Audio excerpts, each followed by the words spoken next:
It didn't take long for the jury to come to its guilty verdicts, but to family members of the 3 victims stabbed to death in a gruesome triple murder in Amity in June of 2010, this decision couldn't come any sooner. I mean, there's not going to be any justice, I mean, our family's, it's gone and they can't be replaced, I mean, so all you can do is hope for this, and that he'll go where he's supposed to be going. Wearing the same gray suit he's worn from the trial's start, 21-year-old Thayne Ormsby did not take the stand, nor did his defense team provide any evidence. The defense has absolutely no burden in this case at all.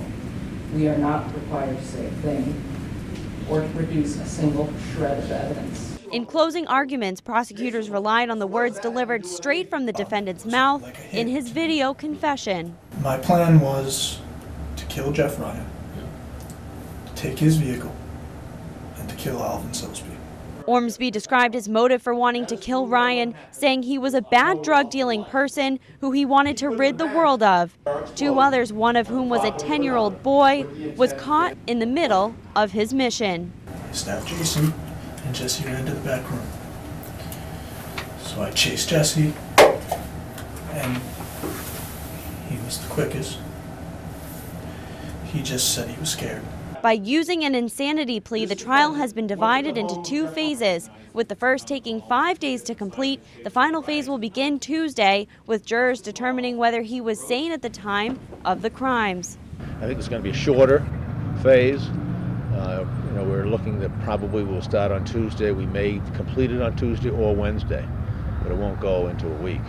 Again, Ormsby was convicted on all counts, 3 counts of murder, 1 of arson. Prosecutors say they were impressed with the jury's decision. Defense refused to comment. In Holton, I'm Lindsay Mills. Tonight, the question remains, will Thayne Ormsby, the 21-year-old convicted Friday on 3 counts of murder, be held criminally accountable?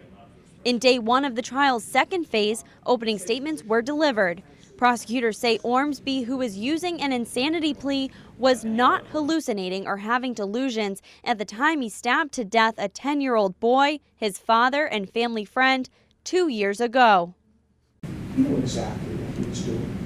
He wasn't hallucinating, seeing pixies or pink elephants or hearing the voice of God. Meanwhile, the defense says Ormsby has a history of poor mental health, starting from when he was 12 years old. It was then that he was removed by DHHS from the custody of his mother, who took the stand in a tearful testimony, not able to clearly recall the past abuse and neglect towards her son from she herself and her female partner. Another key element presented to the jury was the remaining portion of Ormsby's confession video, in which it appeared a difficult task for him to watch. And I just realized when I was taking a pee that the word they use for me is homicidal maniac. So I suppose I'll be considered crazy by people even if I'm really crazy or not. Like prosecutors said Friday, phase 2 of this trial will not last nearly as long as phase number 1, but it's looking like it will continue at least another day. If found criminally accountable, Ormsby faces a maximum sentence of life in prison. If the jury decides differently, he will go to a psychiatric hospital. In Holton, I'm Lindsay Mills. Early Thursday afternoon, jurors found Thayne Ormsby criminally responsible for the murders of Jeffrey Ryan, his 10-year-old son Jesse, and family friend Jason DeHaan, marking the end of a long road this case has taken since June 22, 2010. Obviously very, very pleased with the verdicts, very impressed with the conscientiousness of the jurors. This has been a 3-week ordeal for them. They've basically been hijacked from their lives. Before closing arguments, the defense sought to challenge Dr. Deborah Bader's persuasive testimony from the day before that Thayne Ormsby was not legally insane at the time he stabbed the 3 to death.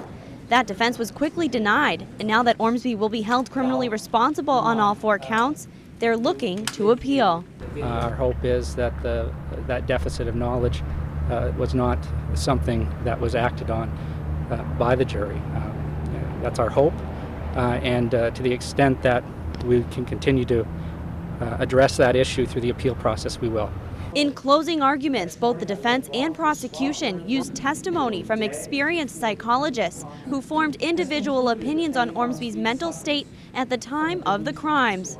We think Dr. Thomas's opinion with respect to the delusional disorder was sound, and the jury simply didn't accept it. Another key piece of evidence the defense presented in closing was Ormsby's confession by letter and by video, in which he describes why he chose to complete his murder mission on the 22nd.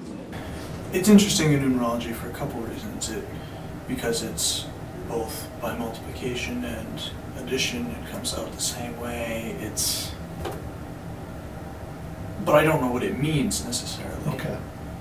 It has a meaning, Okay. but that's beyond my knowledge. Okay. But prosecutors say it was this confession that indicates Ormsby knew very well what he did was wrong. You know, there is no parole in Maine. You don't get time off for good behavior on a life sentence. So, you know, short of a gubernatorial pardon, and I can't imagine any governor granting a pardon in this case, you know, he will die in prison. In Holton, I'm Lindsay Mills. For the first time in this trial, 22-year-old Thayne Ormsby shed tears as his family members spoke about his troubled childhood. But his past didn't keep a judge from issuing him the maximum sentence. Wearing a pinstripe suit, Ormsby had to wipe the tears from his eyes as his mother described the long way she says he has come after a childhood of abuse and neglect. Maria Ormsby said she was proud of Thayne, who recently earned his high school degree from behind bars. But upon receiving his sentences for stabbing to death Jeffrey Ryan, his 10-year-old son Jesse, and Jason DeHaan, Ormsby did not shed a single tear. For the murder of Jeffrey Ryan, it is my sad but solemn duty to sentence you to life in prison. For the murder of Jesse Ryan, it is my sad but solemn duty to sentence you to life in prison. And for the murder of Jason DeHaan, it is my sad but solemn duty to sentence you to life in prison. Very pleased with the outcome today. Lawyers did a very fine job. He has 3 life sentences, plus 15 years, and he's never going to see the light of day again. And he'll have his day once he meets the Lord. That extra 15 years is for an arson conviction for torching a victim's truck. Prosecutors say they are pleased with the sentence and believe Ormsby, who was found to be criminally sane during the murders, has not taken any responsibility for his actions. The only time he really showed any emotion is when his family was talking. He never really showed any emotion when the victims' families were speaking, and those are very emotional statements made by the victim's family. So, you know, I don't know that he really does accept responsibility. One of these statements given by victims' loved ones was an essay 10-year-old Jesse had written in school about his father, Jeffrey, who was also killed, read by his aunt, Marie Vincent. He is nice for going hunting. Best of all, he's very kind for buying video games. But all I know now, he's the best friend I could ever have. And again, Ormsby will serve the maximum sentence of life in prison for all 3 counts of murder. As for the count of arson, he will also serve the maximum sentence, which is 15 years. In Holton, I'm Lindsay Mills.